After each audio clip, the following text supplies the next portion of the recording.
Hi there, and welcome to day 3 of CCS Insight's predictions for 2022 and beyond. My name is Kester Mann, and it's fantastic to have you join our final session for this year, in which we will assess leading trends in connectivity and share our predictions for telecoms operators and network infrastructure. In recent times, the value of broadband and mobile networks has surpassed all expectations, admirably meeting eye-watering yet unexpected levels of demand from households and businesses during the COVID crisis. Yet it's still unclear to what extent the telecoms industry is able to capitalise. The sector remains bogged down by legacy investments, strong competition and burdensome regulation, combined with its own dubious ability to quickly respond to new market dynamics and offer genuine innovation. This brings into focus a host of topics that my colleague Webb and I will share with you over a jam-packed next 60 minutes, including private networks, satellite broadband, convergence, open RAN, edge compute, and the future of mobile phone retail. I'll kick off taking an operator and service provision angle before Richard shares his thoughts on the network and infrastructure trends. And we're delighted to have the opportunity to discuss all of this with two esteemed guests: Marc Allera, CEO of BT's Consumers Brands, and Yaniv, Garty, Vice President of Intel. One final thing, please feel free to share your thoughts via social media using the hashtag CCSPredicts. It would be great to have you join the debate, and do let us know whether or not you agree with our predictions. So let me start. And one of the biggest trends we've observed this year is a reset among some telecoms operators that's seen them double down on their connectivity routes. Their greater focus on offering broader, more reliable and significantly more inclusive service comes amid rapidly changing usage patterns spurred by the pandemic. It's been a perennial dilemma for the industry for years, and one we've explored at our predictions events in the past. Should telcos stick to what they do best and concentrate mostly on offering high quality connectivity, or push boundaries and take risks in search of new revenue from adjacent markets? For now, we're seeing signs of a retreat from the adventurous forays of the past into areas such as sports broadcasting and content ownership. And there's no better example than AT&T, which in May announced it would combine its Warner Media business with pay TV provider Discovery. The move followed spin-off of its linear TV business DirecTV just a few months earlier.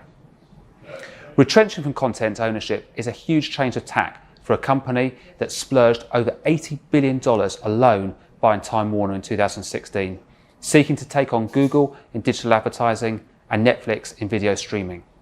DirecTV costed a mere $50 billion.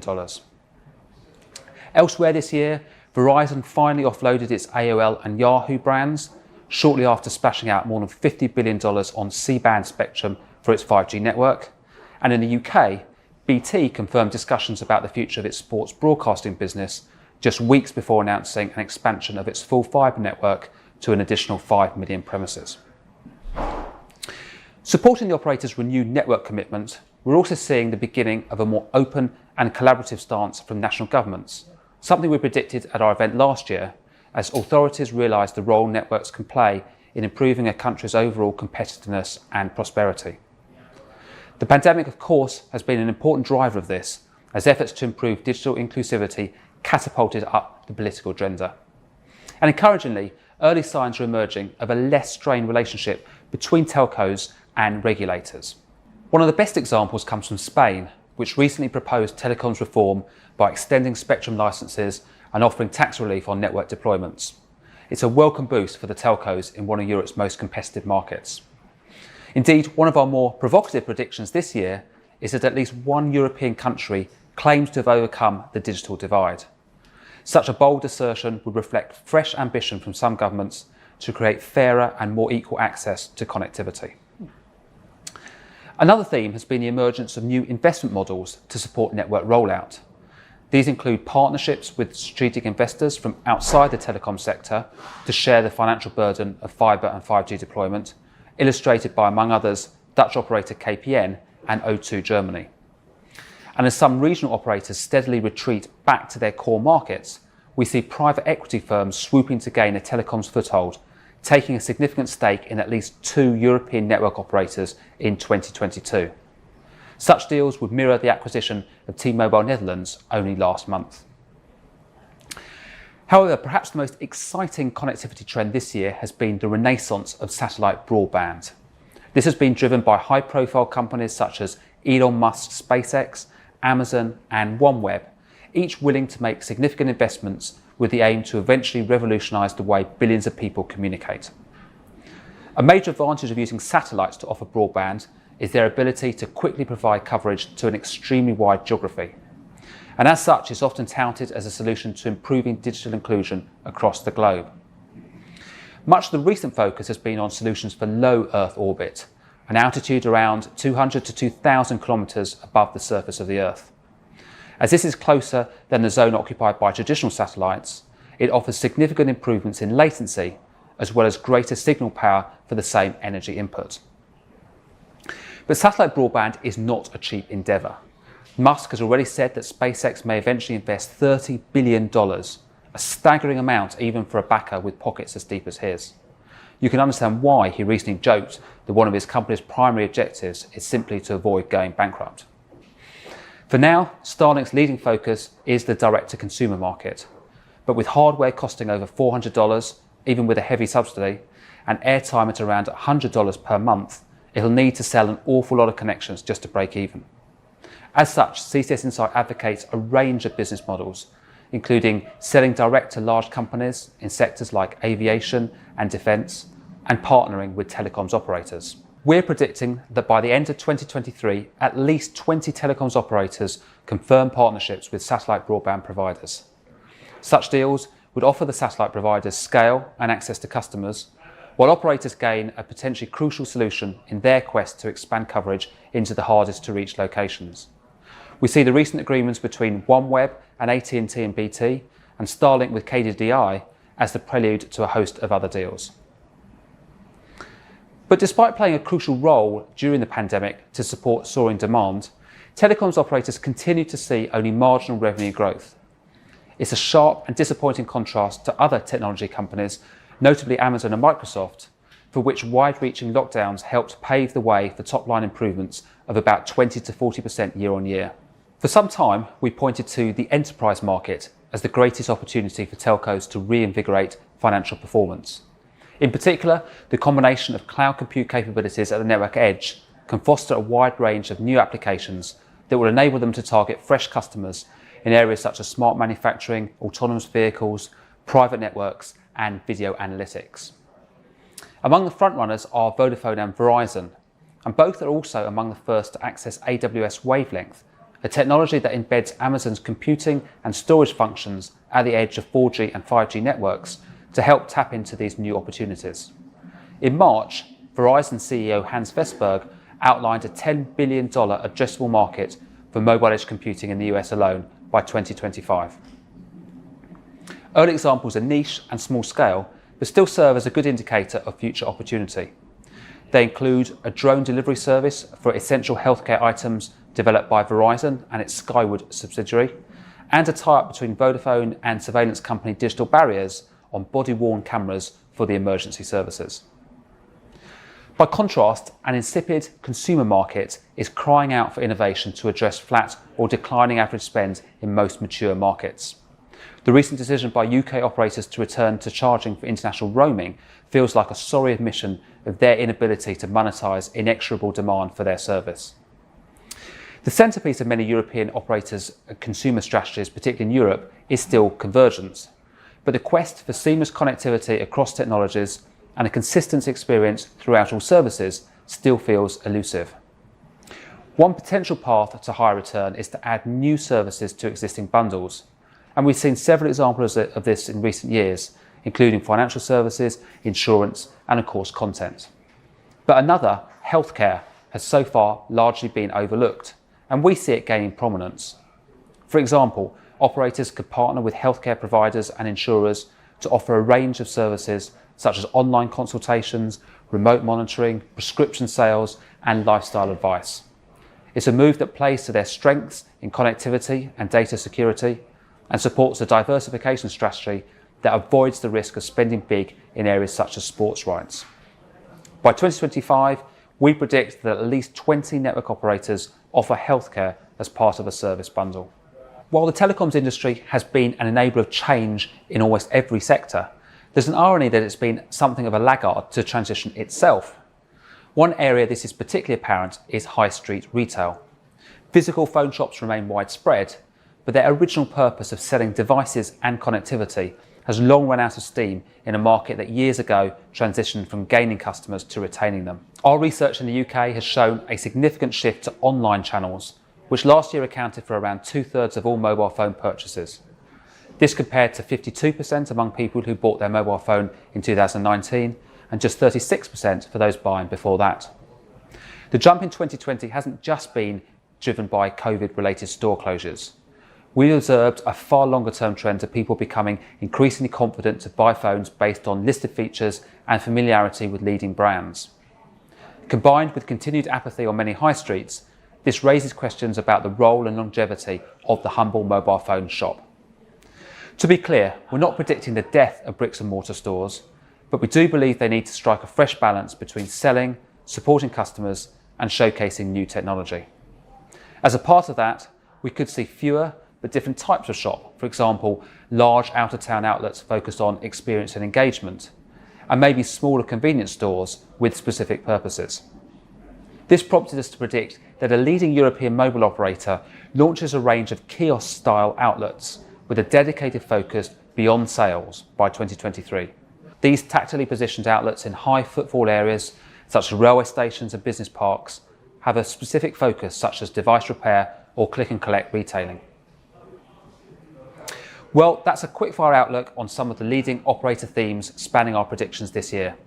I'm now delighted to discuss them and other trends with Marc Allera, CEO of BT's Consumer Brands, before passing the baton to Richard to share our views on the network infrastructure market and his interview with Yaniv Garty from Intel.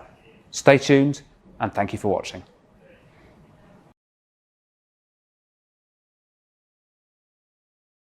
Hi there and welcome to this CCS Insight Predictions Week interview with Marc Allera, CEO of BT's Consumer Division. My name's Kester Mann and I'm Director of Consumer and Connectivity at CCS Insight. Marc, great to have you join us and fantastic to be able to speak face to face. Tell me, where is BT's Consumer Division in terms of recovery from the pandemic? Mobile phone shops, of course, reopened again. Are we out of the woods yet, or is it a more tentative emergence after a pretty tumultuous last 18 months?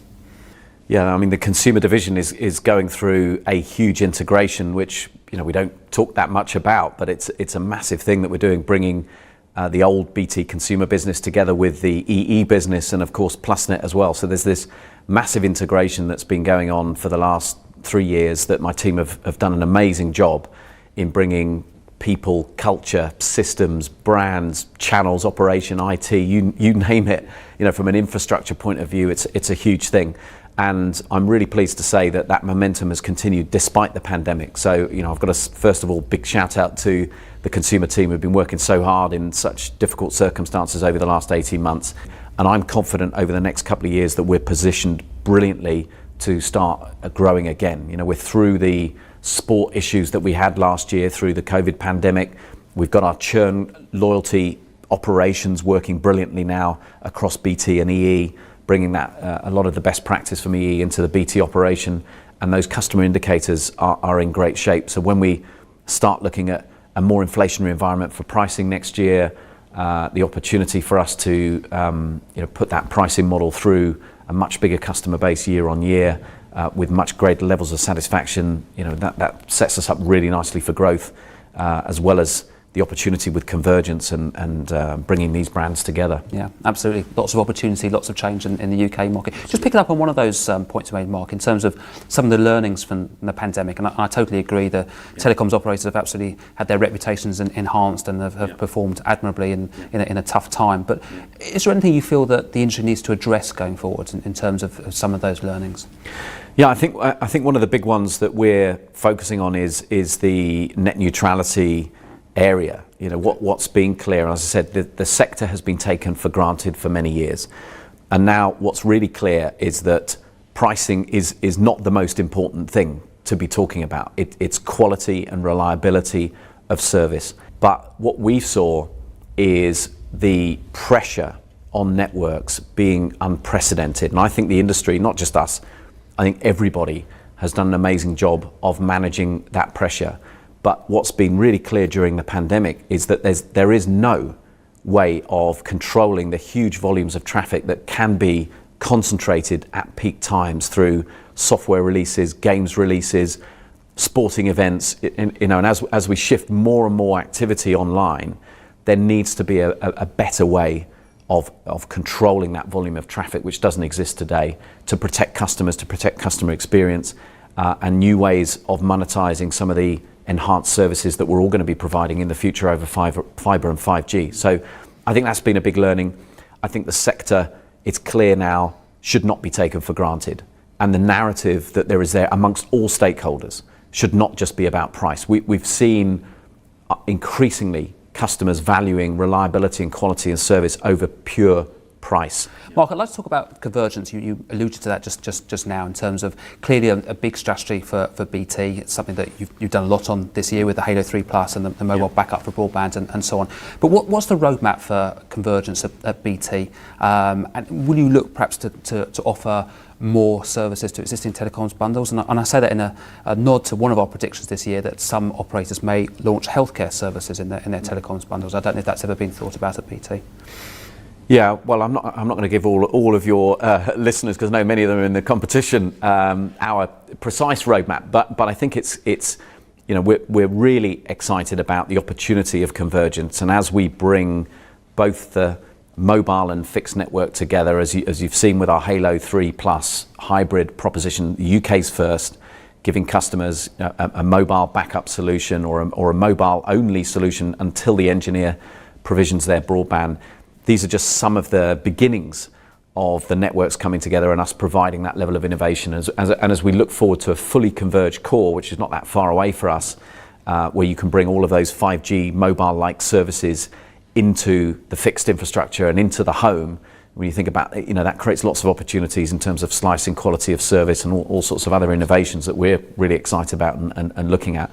I think your question on healthcare and services like that, I think we're all clear as a sector that there is opportunity beyond pure access and pure connectivity. And I think we all have significant opportunities to think about the data we have, the scale of customer base that we manage, the distribution opportunities that we have as we have face-to-face opportunities both in the home and out the home, and how could we explore new verticals that are, I would say, close to home, certainly in the first few years as telcos, to create some new revenue streams. So whether it's specifically about the example you cite or others, I do think over the next few years you're going to see more forays from telcos into new verticals beyond pure network connectivity. Yeah, I would agree with that. I feel that telecoms operators, their best approach is perhaps to leverage their own assets and capabilities. So forays, but with a nod to their connectivity and their security and so on. And we'll certainly see how that plays out. I think that's right. But you have to do the basics right and brilliantly to have a right to play in other areas.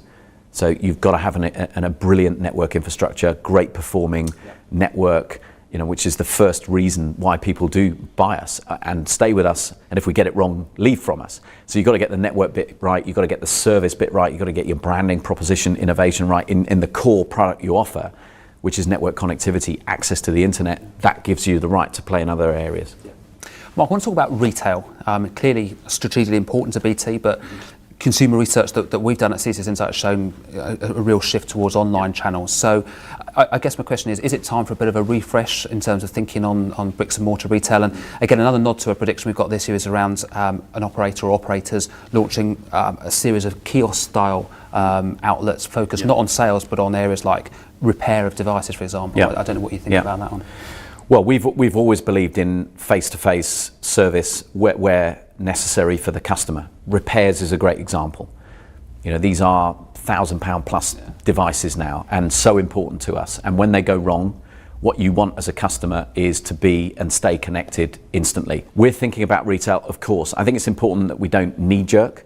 Most of our stores are on very short leases, so we've got a lot of flexibility in terms of the size and shape of our retail estate. And I think we need to see the working from home trends and how cities sort of get back to life before we make any big decisions on store estate and profile and numbers. But it's also likely that the role of the store changes. One of the great things we've seen over the pandemic, key learning, is that our retail teams can do service work, they can do over the phone work, they can do digital work as well, either from the store or from at home. So I think we're going to see a lot more flexibility in terms of how people think about work if you're in a contact center retail store or an in-home tech expert, and a sort of blurring of the lines there.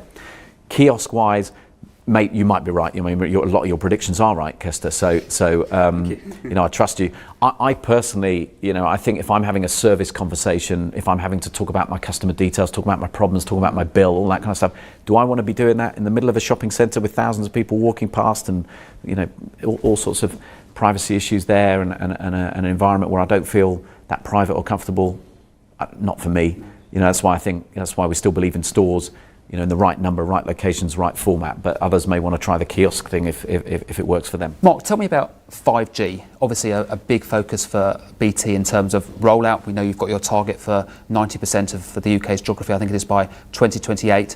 But a lot of our consumer research shows that people are pretty much using 5G for the same sort of things as they used 4G for. So what are you expecting in terms of customers' engagement with 5G over the next year or so? Yeah, I mean, it's a really difficult crystal ball question, isn't it? I mean, it's clear first and foremost the benefits of 5G. We always said at the beginning were quality and reliability of connection, and we know even our 4G networks, which are the best network in the country with EE, at times gets congested in busy places, stations, airports, particularly at commuting times as well. So, one of the sort of basic advantages of 5G is just that ability to handle loads more connections with loads more data and give our customers, even if they don't change their behavior, what they do today, a better experience. The killer app for 5G, if I knew the answer to that, I'd be probably sat somewhere else. I don't think anyone really knows, but I do think we are at the beginning. We have to remember, we put ourselves under huge pressure as an industry to say, what's the killer app for 5G? At the beginning of 4G, there weren't killer apps. The killer app was just video, and then all of these new services started to be created as developers got their heads around the opportunity that the technology and the high-speed mobile internet could create for them. And I really do think that's going to also come through with 5G as well. And we're starting to see all sorts of nice, interesting use cases. What we've done with ports and health on the B2B side, for example, what we're seeing with AR on the gaming side with some of the partnerships that we're working on. And I think as those new capabilities start to unlock, particularly with a fully converged core, where you can blend a in-home and out-of-home experience, looking at ultra low latency with edge, and the ability to do mixed reality, and the ability to have quality of service layers and slicing, all that kind of stuff, I think creates loads of opportunities in partnership to bring some great things to the consumer. Mark, let's talk about the UK market. Obviously, we've seen a lot of change recently. Virgin Media O2 launching. It's made its desire quite clear to take the fight to BT. And then we've got Three talking about consolidation, Vodafone, Resurgent, a whole load of fibre altnets emerging as well. What are the key topics in terms of your discussion points in your management meetings? Yeah, I mean, the big topics for us stay the same, really. I mean, it's as always a very busy market, very competitive market. Lots of people doing lots of talking, and as always, it's all about execution and follow through rather than what you say. That's the most important thing, and that's what customers and colleagues feel. So for my team, the big focus areas, I suppose, I'd say three big areas. If we start with infrastructure and making the most of this next generation shift that we're going to see from FTTC to FTTP, fibre to the cabinet to full fibre, and what does that mean as an opportunity for us to transform the reliability of service improvement, but also for customers, because it's much more reliable technology, but also gives us an advantage to think about convergence and a better platform upon which we can provide better services to customers. And the same goes for 5G. We've got a market leading network, and we have done for many years, and we've got a market leading rollout for that infrastructure. So how can we make the most of that for customers, for market share, for quality of experience? So infrastructure and how to make the most of it is probably topic number one. Topic number two, of course, is customers. We have made massive progress in the last couple of years on BT service, but my team is only just getting started. We've made great strides and continue to on EE as well. and making those experiences even better and being the best in the market for customers is the number one thing that's on our minds all the time. Infrastructure, customers, and then colleagues. We're in a war for talent, and right now you're seeing in every sector, I think, pressure on talent. There's not enough resources to fill the roles. There's lots of competition out there in terms of everyone's after highly skilled workers.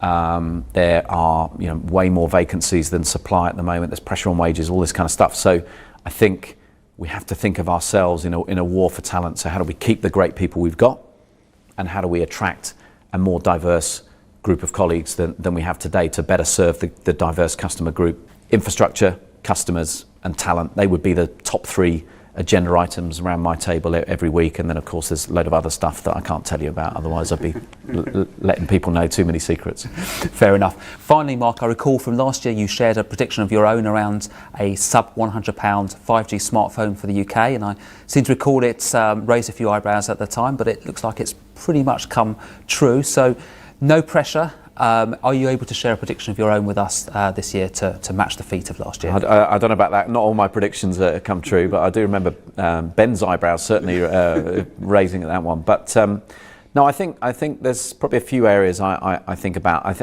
I think the rollout of 700 megahertz spectrum over 5G, the coverage improvements. I think just the mass adoption of 5G is really going to start accelerating. We look a lot at these new form factors. So the Facebook announcement the other day, and I do think glasses are going to start becoming a much more mass market thing, whether it's specifically the Facebook Ray-Ban thing or others. I just think we're going to see an increasing prevalence of glasses and them not being seen as a niche, nerdy, exclusive thing to wear. It's going to become a much more mass market thing. I think we're going to see foldables as a category grow beyond the couple of vendors that have really innovated in that space so far.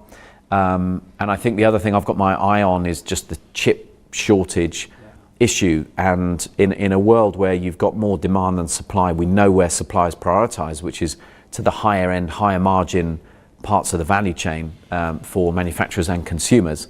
So that could mean a greater number of high-end devices getting the share, and then a dearth in low to medium-end devices, and accessibility therefore for many consumers who can't afford the high-end devices, and that could cause a bit of a gap in terms of have and have-nots, certainly for the next 12-18 months as we try and accelerate services like 5G and other connected devices. So they would be the three or four predictions. The chipset shortage is certainly something we're keeping a very close eye on at CCS Insight, and 5G and foldables and glasses. Yeah, exciting times.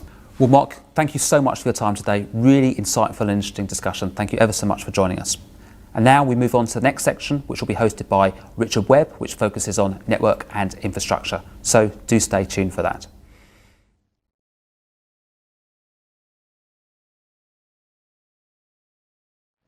Hello, I'm Richard Webb, and I joined CCS Insight in April this year as Director of Network Infrastructure, a newly created role focused on mobile networks and operator technology strategy. For this, my first predictions event, I wanted to start by saying that going back over my 20 plus years as a telecoms market analyst, I believe we're in the most transformational period ever for mobile networks. For example, the evolution from non-standalone to standalone 5G, the transformation of network architectures to software-driven, cloud-native environments with virtualized RAN and Open RAN, which will transform the network solutions ecosystem. We're seeing services transformation from mobile broadband to ultra-reliable low-latency communications and massive machine-type communications. These will in turn put higher demands on connectivity performance and drive requirements for network slicing, edge computing, and getting more intelligence and programmability into the network. And of course, LTE will still coexist with 5G, so operators need a unified platform across all radio technologies. So, mobile operators are moving from a network-centric to services-centric domain, and that transformation requires them to balance traditional engineering-led telco operations with IT, big data and analytics, AI and automation, which are not their typical competencies. So partnerships and collaboration become necessary with new entrants, or at least new entrants within telecoms, such as computing players and the internet giants. So the first prediction I'd like to share is that edge computing and mobility trigger a major change in the nature of the internet by 2030. 5G brings telcos a network that is designed as part of cloud and internet infrastructure rather than as a technically distinct network that simply provides access to it. This means that, for the first time, telecom networks can be integrated with the web and internet. So during the next 5 to 10 years, suppliers across the internet, enterprise IT and telco worlds have the opportunity to rethink the boundaries and architectures of infrastructure, computing and networking in a myriad of different ways, which brings the potential for enormous disruption. And this confluence of internet and telco is already happening. For example, AT&T has already made the move to outsource its network cloud to Microsoft Azure, and we expect other telcos to follow suit. My colleague Kester Mann mentions in his presentation Vodafone and Verizon utilizing AWS wavelength to embed Amazon's computing and storage functionality at the mobile edge. Another example of telco and cloud partnership around integrated infrastructure.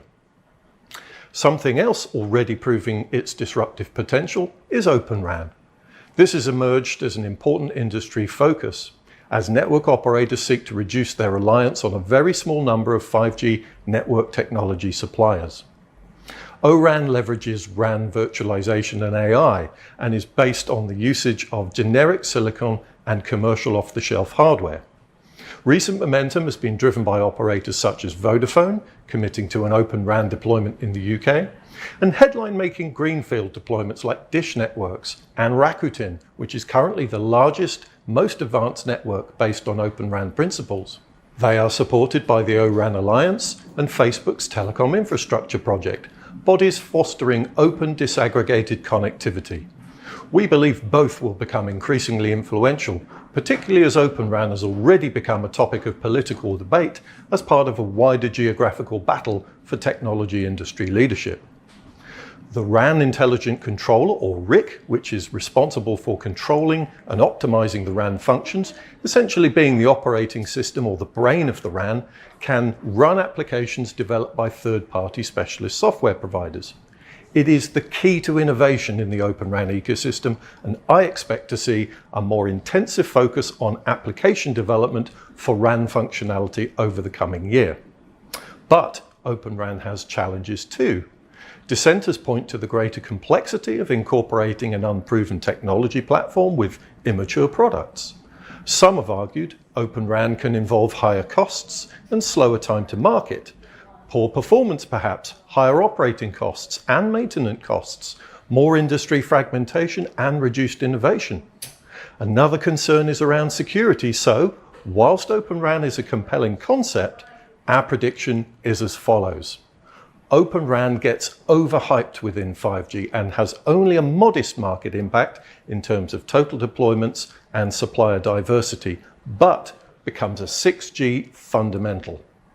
We believe Open RAN will partially succeed within 5G, creating a more diverse technology supplier community, but only to a limited extent.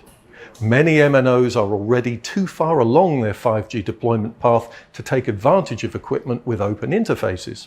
Others are unwilling to try as they fear utilizing a larger number of suppliers could create interoperability challenges. However, most operators acknowledge the long-term value of a diverse solutions ecosystem, and thus openness is hard-baked into 6G as a primary principle of the next generation of networks. Another area of strong interest in the industry right now is private mobile networks, leveraging the power of 5G in enterprise or industry locations to enable business process use cases. How they will shape our future network experience is an ongoing question, but there seems little debate about their potential. Indeed, it is hard to imagine a type of industry that could not potentially benefit from private 5G connectivity to support data-driven, cloud-centric operations. So, what do we expect to see? The market is still in its infancy. Enterprise use cases, infrastructure and systems requirements, Business models, market positioning, and the solutions value chain are all still evolving, meaning the market landscape is somewhat fragmented, so will take time to scale up. Different deployment models have emerged based around options for enterprises to either integrate private 5G with the public mobile network or build their own. Currently, the market trends heavily towards integration with the public network, but this could shift more towards standalone private networks as specialist use cases emerge, and also as more dedicated 5G spectrum is licensed for private networks, something that is vital for this market to fulfill its potential. 5G connectivity is the fundamental building block for these networks, but these are complex and demanding environments, and they are just as much about AI, automation, analytics, edge computing, data security, and so on. This means partnerships between MNOs, cloud providers, technology suppliers, and systems integrators with sector-specific knowledge will be vital for addressing the needs of different vertical industries. We predict that cloud providers emerge as the most important channel to market for private 5G network solutions in the next 3 years. Recent CCS Insight research suggests that large enterprises considering deploying private networks are not approaching telcos in the first instance. The complexity of private network environments and use cases requires a skill set that goes beyond connectivity, so enterprises approach their cloud providers as turnkey partners, feeling that this existing relationship is the foundation for their digital transformation. And related to this area, we expect there to be further convergence of telecoms and industry around networking. We predict at least one nationwide pan-utility company will emerge by 2025, licensed as both an energy supplier and telco, offering smarter utility services combined with connectivity based on a single unified infrastructure. Investment in 5G networks and smart utilities will converge as power and connectivity become increasingly distributed and intelligence at the network edge is more relied upon by both sectors. Leveraging infrastructure synergies will make commercial sense, driving the emergence of a pan-utility company that combines smart grid and networking capability. So look out for that in the coming 5 years. And lastly from me, as 5G networks evolve, specialized use cases emerge and network complexity increases, driven in part by Open RAN, private networks, and so on. We predict the value of network visibility platforms will also increase, leading to a flurry of acquisitions by 2023. Networks get denser and cloudier. Network slices get thinner. It gets harder to see what's going on. End-to-end network visibility tools that enable telcos to keep a close eye on traffic, applications, performance, managed resources, and data analytics become increasingly valuable. Frankly, orchestration, slicing, and other network functions won't work without them. So, specialist visibility solution providers offering network, packet broker, and cloud visibility tools become potential acquisition targets. Tools already existing in network solution platforms could be spun out into separate entities. And picking up on this theme of network complexity amongst other topics, we now move to a Q&A session between myself and Yaniv Garty, VP of Intel, in which we'll be talking about programmable networks, the intersection of IT with telecoms, and pathfinding future network technologies beyond 5G.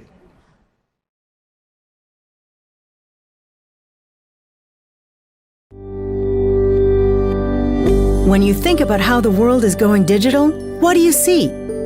Computers? The internet? Autonomous vehicles? Other evolutions? Over the last 5 decades of our existence, Intel has created radical innovation that continues to revolutionize the way we live. Today, we develop a variety of cutting-edge technologies at the core of the new data-centric world. We also drive business and society forward through our people and organizations from the public and private sectors, expanding technology's positive impact on the world's greatest challenges: health, safety, sustainability, and diversity and inclusion. There is Intel Silicon everywhere in most relevant digital infrastructures, set to transcend and transform the world, enabling cloud computing, mobility fueled by 5G, artificial intelligence and machine learning, technology readiness in education, Internet of Things, and so much more.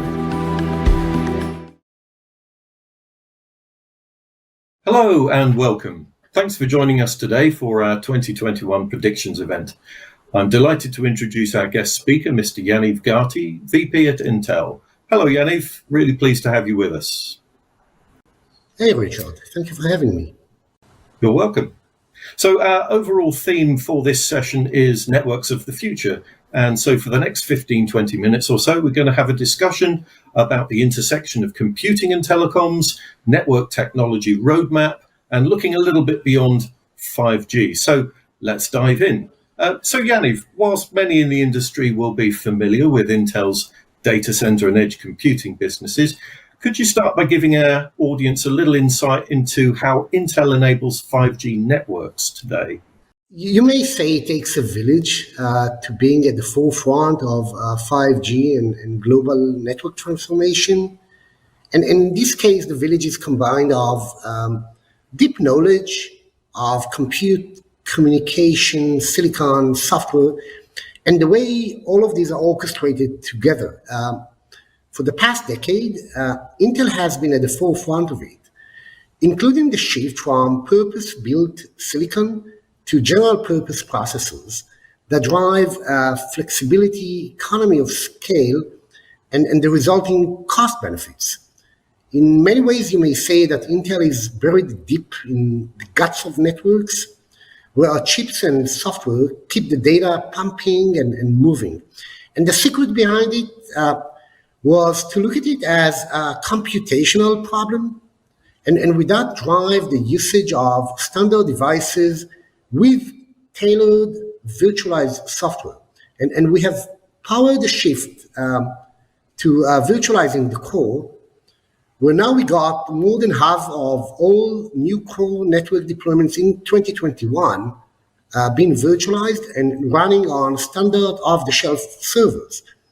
And together with the ecosystem, Intel has doubled down on our hardware, mostly around our Xeon processors, and then combine that with our FlexRAN, virtual RAN architecture software.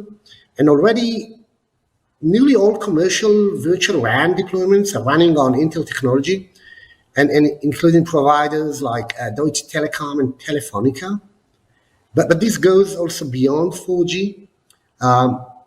We have achieved the first end-to-end virtualized 5G data session in partnership with Verizon already more than a year ago, helped Rakuten recognize 30% CapEx and 40% OpEx reductions with vRAN.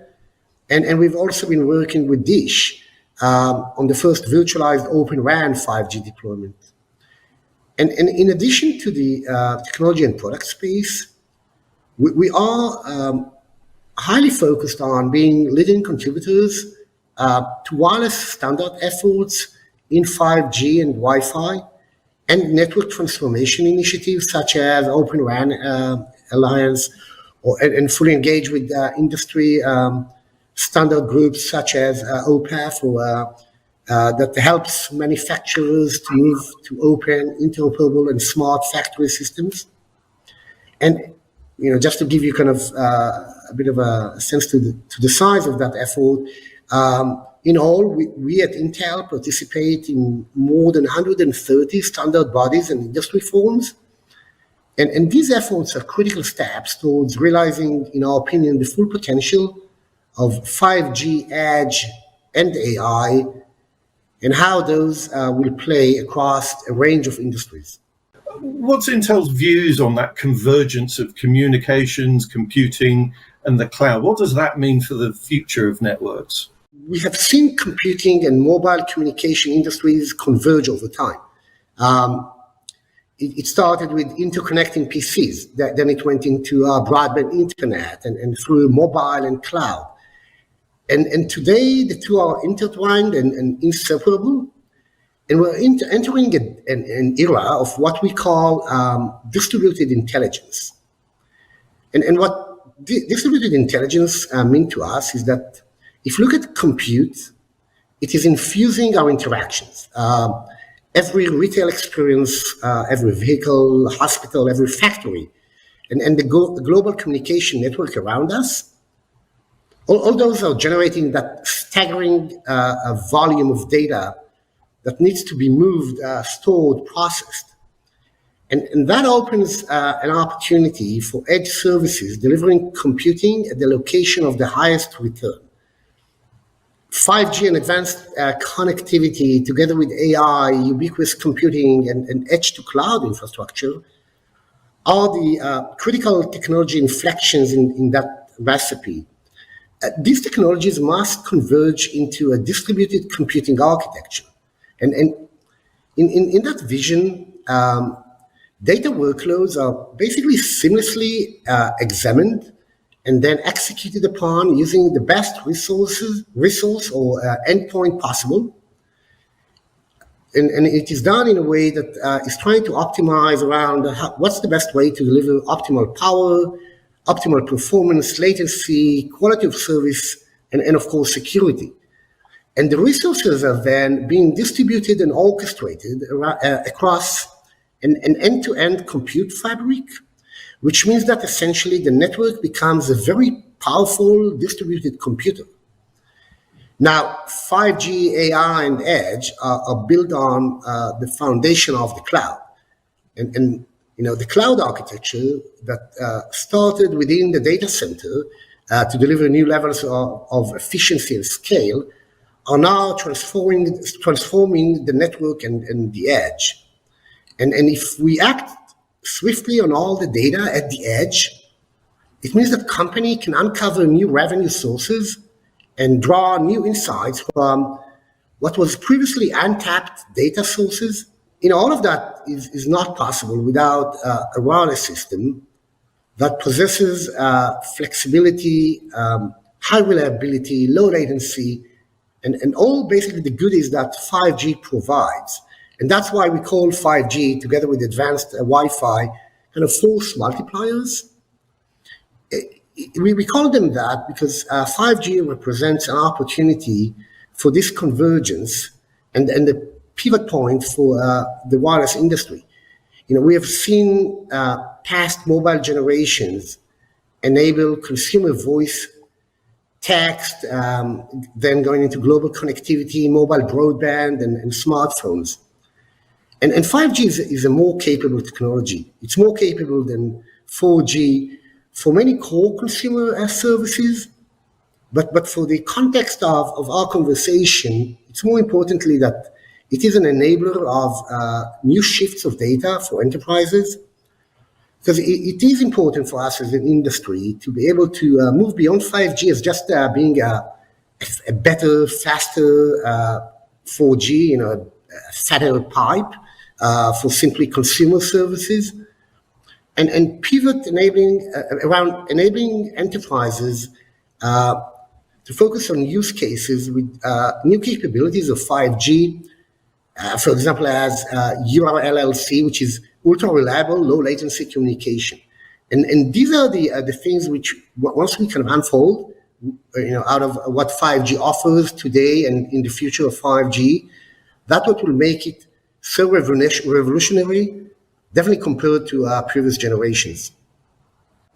That complexity within the infrastructure, what are the sort of technical considerations in addressing that? It's great that we can bring 5G to bear as a foundation for AI and automation, analytics, edge computing, data security, and some of those great use cases that we want to get to, but it's incredibly complex as an environment now. So how do we manage that? Maybe the best way to address that is to start by looking at some use cases and those settings. If we take real-time motion control in factories, where these are about real-time, high-resolution motion controls that are using wireless disaggregated computing resources. It is done through abstracting industrial interoperability standards and doing that over things like TSN Fabric. Or we look at real-time interactive and immersive media at sporting venues, in which the real-time personalized live experiences are used to upsell and become an extension of the venue within the property itself. You look at AMRs, autonomous mobile robots, or vehicles that are used for specific verticals, such as mining. Then you have extended intelligence, coordination, capabilities, and power duration of robots and autonomous vehicles with deterministic performance at the edge and across a diverse set of sites. And maybe the last one is, look at real-time imaging across hospitals and health facilities, in which diagnostic imaging, such as CT, MRI, X-ray, or PET scan, with different sensors, uses common compute systems to extend and enhance virtualization with media and AI processing. The goal is to be able to deploy these across IT and OT environments and do that more easily. When we look at it from the commercial landscape, we've got, yes, a richer technology ecosystem, but we've got lots more providers contributing to that. So does that kind of create a commercial complexity for customers, whether that's telcos or enterprises? We've got to still consider this as a market, and there's customers and there's a revenue value chain. So, how do we unpick that? Does the technology make that more complex as well? The more software-based and open architecture these networks become, the more such ecosystem plays can actually simplify the focus on IT and OT needs. And use common architecture in kind of an a la carte fashion across different verticals. When enhanced control and connectivity